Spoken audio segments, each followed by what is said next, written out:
안녕하세요, 돈공부입니다. 오늘은 이동 중인데요.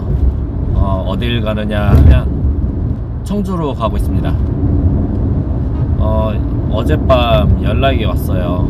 그 청주에 계신 게스트님한테 연락이 왔는데 바퀴벌레가 보인다. 그리고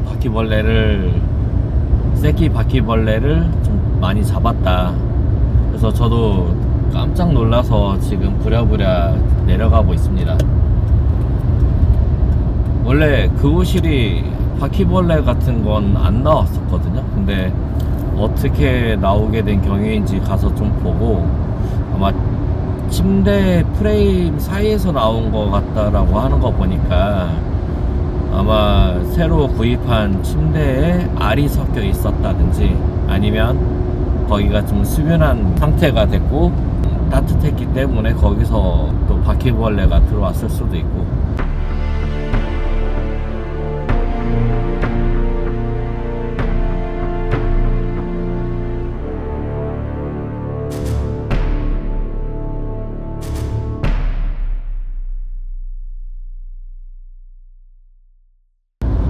아무튼 그래서 지금 게스트님 출근하신 동안에 방역 작업을 하러 가고 있습니다.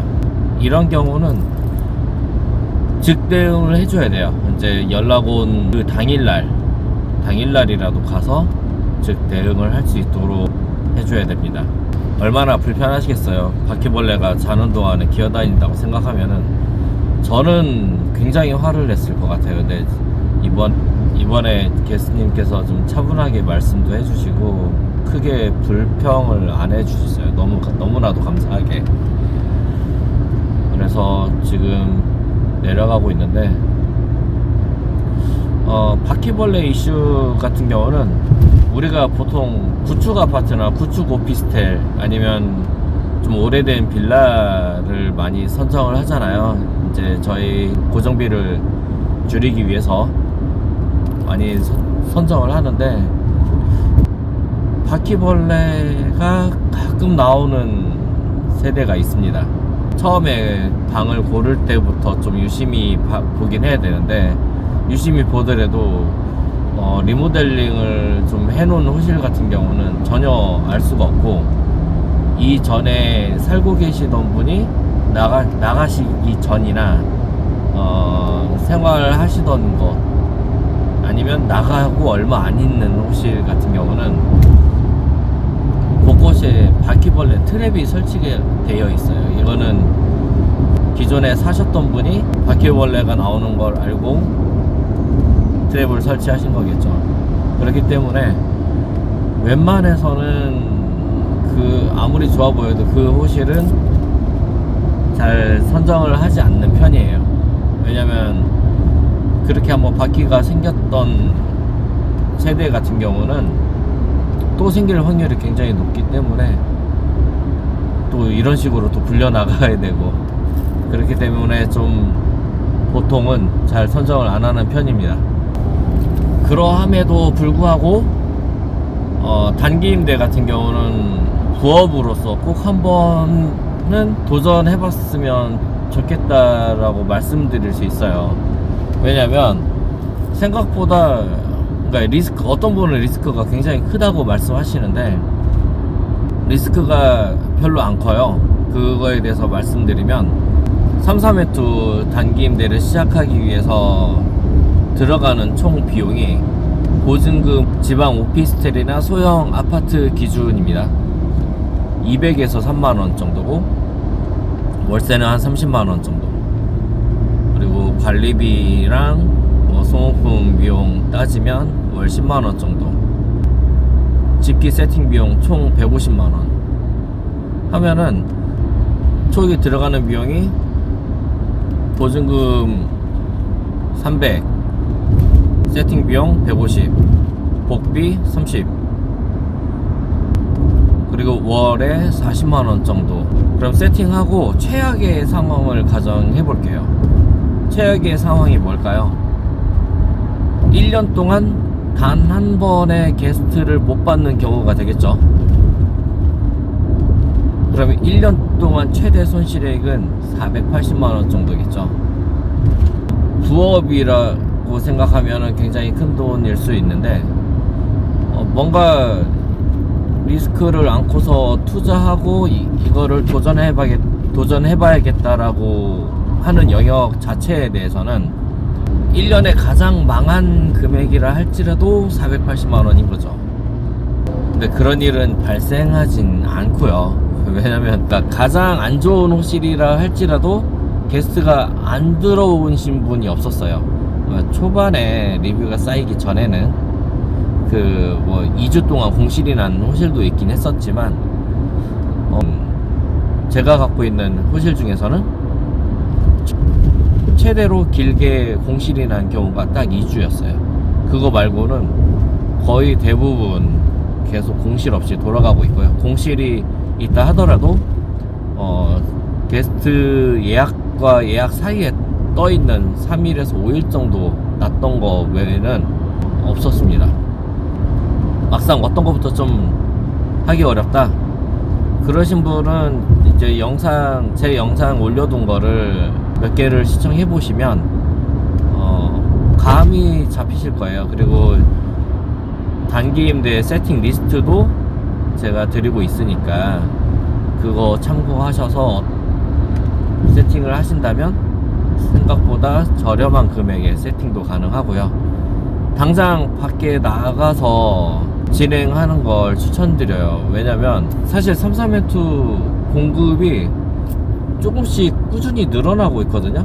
늘어나고 있다는 뜻은 그만큼 수요도 있다는 뜻이에요.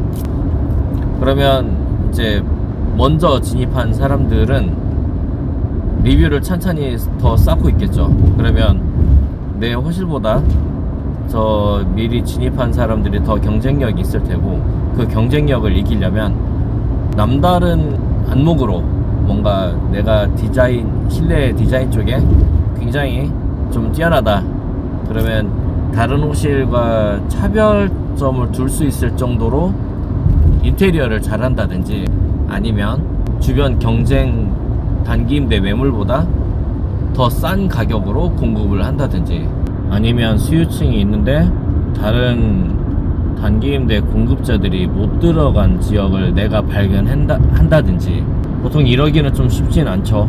그렇기 때문에 하루라도 먼저 달려나가서 리뷰부터 쌓고 경험하시는 걸 추천드립니다. 어떤 분은 이 영상을 보고 바로 뛰쳐나가셔서 부동산 매물부터 확인하시는 분이 계실 것 같고요.